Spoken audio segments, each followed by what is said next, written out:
presentation of PRISM Sports.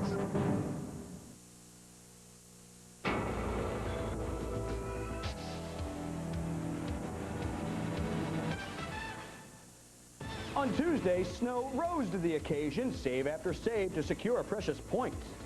And along with Hexie, this goaltending tandem has ability and attitude. Short is sweet for the Canadiens. Down a man, they are dangerous. A milestone moment it was for the magnificent one. We'll warm you up with these stories and more on Flyers Faceoff. And we welcome you all to the spectacular CoreStates Center. It's a hockey night on PRISM tonight. For the Flyers, it's the end of a 3-game homestand. They will face off against the Montreal Canadiens. I think one thing that certainly is clear here, that both Hextall and Snow are great for a hockey club. They're team guys. They'll do whatever it takes to get the guys going. I mean, it was Garth Snow that got involved in fisticuffs.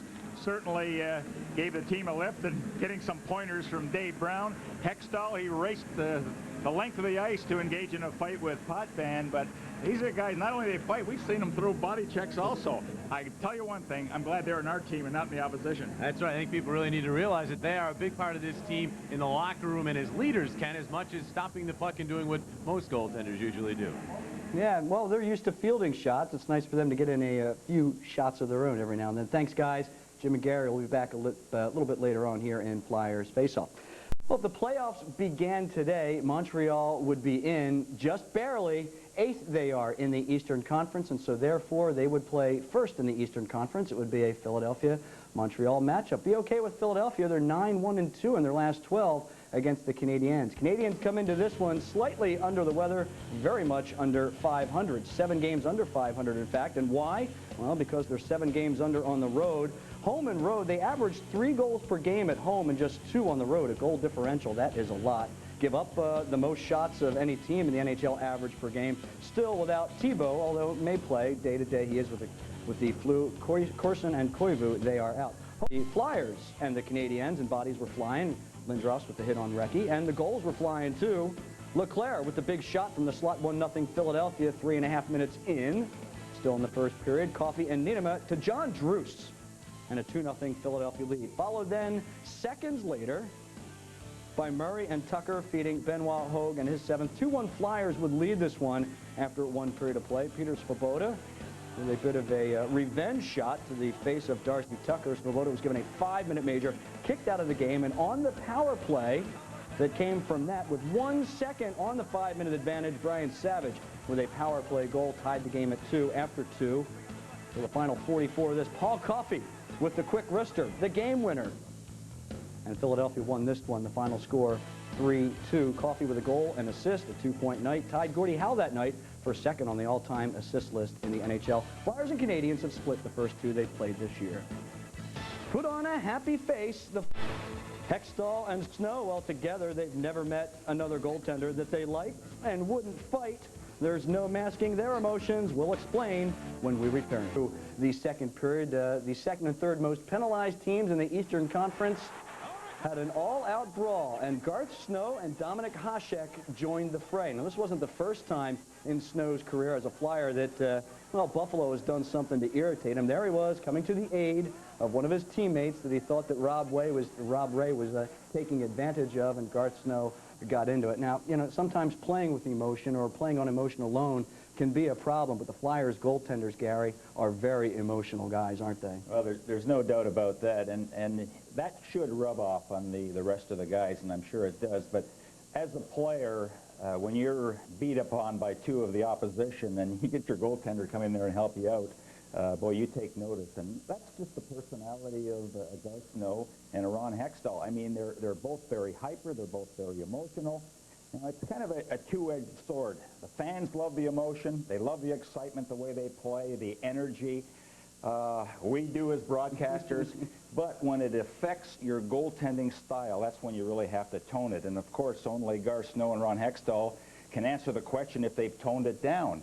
Remember, you're no good to your hockey club when you come charging out in reckless abandon and get out of position. So you have to have your wits about you and make sure that you're solid in your goaltending. But every once in a while, a race to the other end or a fight. I love it, and everybody else does too. They sure did. There was a smattering of boos, however, during the game because the Flyers' power play since day one has been misfiring. Their last power play goal came against Washington almost, well, it was 3 games ago. It was a game-winning goal by Zubris, but since then, nothing. A good power play, Jim, it was last year, 6th best in the NHL at 19%. It would be 4th best in the league with those kind of numbers now.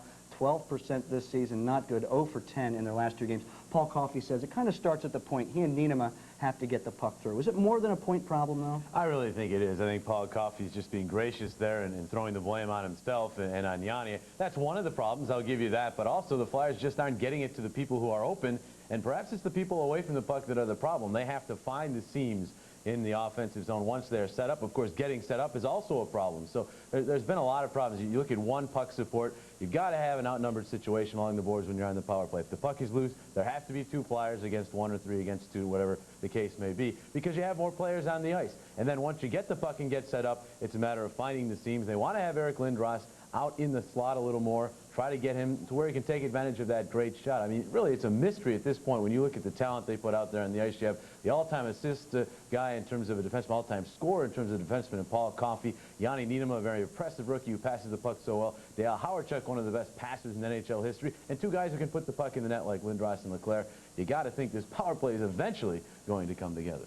Flyers and Canadiens have a past of taking some, well, cheap shots at one another, and cheap shots are followed up by deserved retribution. Now, Peter Svoboda has been involved in 2 incidents in the past year. Here on the receiving end, remember that, the elbow to the head delivered by Mark Bureau that sent the Flyer to the hospital and out of the lineup with a concussion. And then in the last game played here about 3 weeks ago, Svoboda, well, got his revenge on Darcy Tucker, got the 5-minute elbowing major and was thrown out of the game. Did Peter Svoboda get his revenge? Is it time for Peter Svoboda to put the past aside and just play hockey? What do you think, Gary? Well, if that was revenge, that's fine, but how do you think Tucker feels? He didn't even apply the first hit. This is stuff will go on forever in the National Hockey League. Cheap shots are going to be thrown. You're going to get them. You remember the number. You remember the team. And before your career ends, you're always going to get an opportunity of getting even with a guy. And maybe that was a get even for Peter Svoboda. He certainly administered a good hit. Unfortunately, it wasn't against Mark Bureau. But in the course of a game, a lot of crazy things happen. And those were 2 incidents that certainly everyone noticed. And I don't think it'll continue tonight. This is a Montreal team that's very young, and they've had some problems as a result, most notably on defense. They've got one of the youngest defenses in the league. They give up a lot of shots, though. Interestingly enough, they are the 3rd highest scoring team in the Eastern Conference, so they can put the puck away. Jim, though, are they more vulnerable on D than they are dangerous on O? I would think they are. You have to look at where they are in the standings, and they aren't getting it done. I mean, this is a team that really will have to scramble to make the playoffs. And it isn't because they aren't scoring enough, it's because they're allowing too many goals. You're looking at a team that is a little bit like Buffalo, the team that was in here the other night, in terms of the fact that they aren't very big, they are young, but the only problem is they don't have a guy like Dominic Hasek in the nets who's stopping all the pucks, so that's a major difference. Versus Montreal this year, made 16 saves to pick up a 3-2 win here at the CoreStates Center 3 weeks ago. Opposed by Tomas Vokoun, up from the minors, was playing with Fredericton. He was the All-Star Game MVP in the American Hockey League, making his Philadelphia debut. Vokoun and Hextall, Flyers and Canadiens, up next.